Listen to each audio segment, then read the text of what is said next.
Job information নতুন video' এটাৰ সৈতে এই চেনেলটোৰে সকলোকে স্বাগতম জনালোঁ। তো আজি এটা ৰিক্ৰুটমেণ্টৰ বিষয়ে আলোচনা কৰিবলৈ ওলাইছোঁ। তো ওলোৱা ৰিক্ৰুটমেণ্টটো হৈছে doctor Radhakrishnan school of arts commerce and science Dibrugarh. তো ডিব্ৰুগড়ৰ ডক্টৰ ৰাধাকৃষ্ণন স্কুলৰ পৰা কিছু পদ খোল খাইছে। পদকেইটা হৈছে PGT, ৱাৰ্ডেন আৰু ড্ৰাইভাৰ। বেলেগ বেলেগ ধৰণৰ পদ। তো এই পদসমূহত আবেদন কৰিবলৈ কি কি অৰ্হতা লাগিব আদি সকলোখিনি কথাই আজিৰ এই ভিডিঅ'টোত আলোচনা কৰা হ'ব। গতিকে বলকচোন আৰু দেৰি নকৰি এটা লাইকৰ সৈতে আজিৰ এই ভিডিঅ'টো আৰম্ভ কৰোঁ।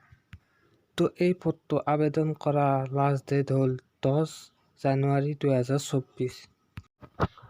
তো খালী হোৱা পদসমূহ হৈছে প্ৰথমটো হৈছে ৱাৰ্ডেন, যাৰ পদ খালী আছে 4টা।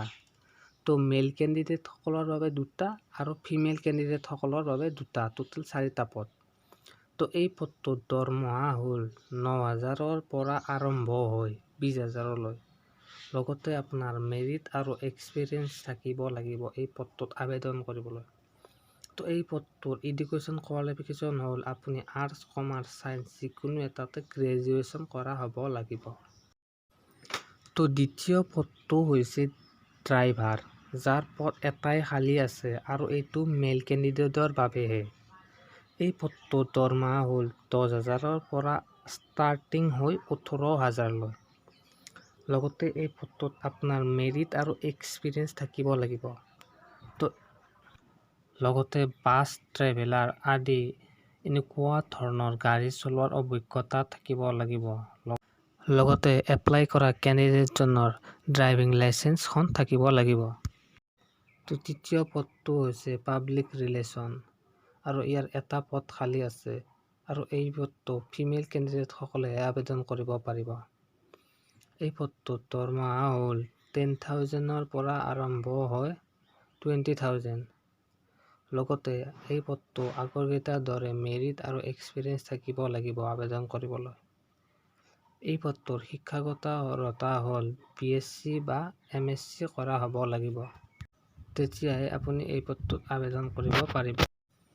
নেক্সট পদটো হৈছে PGT এডভান্স মেথামেটিক্স, যাৰ পদ খালী আছে এটা আৰু এই পদটোৰ চেলাৰী হ'ল 12,000ৰ পৰা ষ্টাৰ্টিং হৈ 35,000লৈ।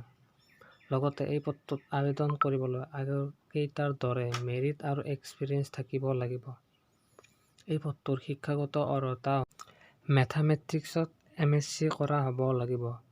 লগতে 9 আৰু 10 ক্লাছ কৰা 2 বা 3 বছৰৰ এক্সপিৰিয়েঞ্চ থাকিব লাগিব।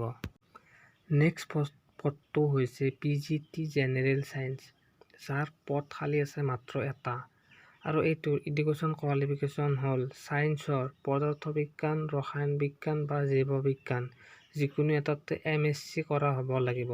লগতে আগতে 2 বা 3 বছৰ 9-10 ক্লাছ কৰা এক্সপিৰিয়েঞ্চ থাকিব লাগিব। শেষৰ পদ বিভাগটো হৈছে ছায়েন্স কৰ্ডিনেটৰ, যাৰ পদ খালী আছে মাত্ৰ 2টা আৰু এই 2টা পদ অকল ফিমেল কেণ্ডিডেটসকলেহে এপ্লাই কৰিব পাৰিব। আৰু এই পদটোৰ দৰমহা হ'ল 12,000ৰ পৰা আৰম্ভ হৈ 35,000লৈ। লগতে এই পদটোত আবেদন কৰিবলৈ আপোনাৰ মেৰিট আৰু এক্সপিৰিয়েঞ্চ দুয়োটাই থাকিব লাগিব, তেতিয়াহে আপুনি এই পদটোত আবেদন কৰিব পাৰিব। এই পদটোৰ এডুকেশ্যন কোৱালিফিকেশ্যন হ'ল BTech, BSc বা MSc কৰা হ'ব লাগিব, তেতিয়াহে আপুনি এই পদটোত আবেদন কৰিব পাৰিব। এই পদসমূহত আবেদন কৰিবলৈ আপুনি কোনো ধৰণৰ আবেদন মাচুল ভৰিব নালাগে। তো এই পদসমূহ আপুনি কেনেকৈ আবেদন কৰিব? তো এই পদসমূহ আবেদন কৰিবলৈ হ'লে আপুনি আপোনাৰ যিখিনি এডুকেশ্যন কোৱালিফিকেশ্যন আছে, মেট্ৰিকৰ মাৰ্কশ্বিটৰ পৰা আৰম্ভ কৰি সকলোখিনি, লগতে ড্ৰাইভিং লাইচেন্স সকলোখিনি এই তলত থকা এই ইমেইল এড্ৰেছটোলৈ পঠাব লাগিব।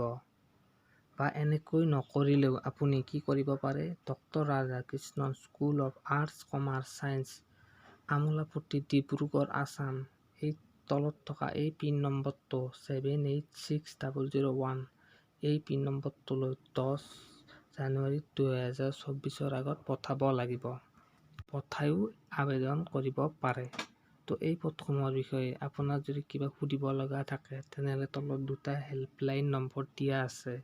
তো ইয়াতো আপুনি হেল্পলাইন নম্বৰৰ যোগেদি কণ্টেক্ট কৰিব পাৰে।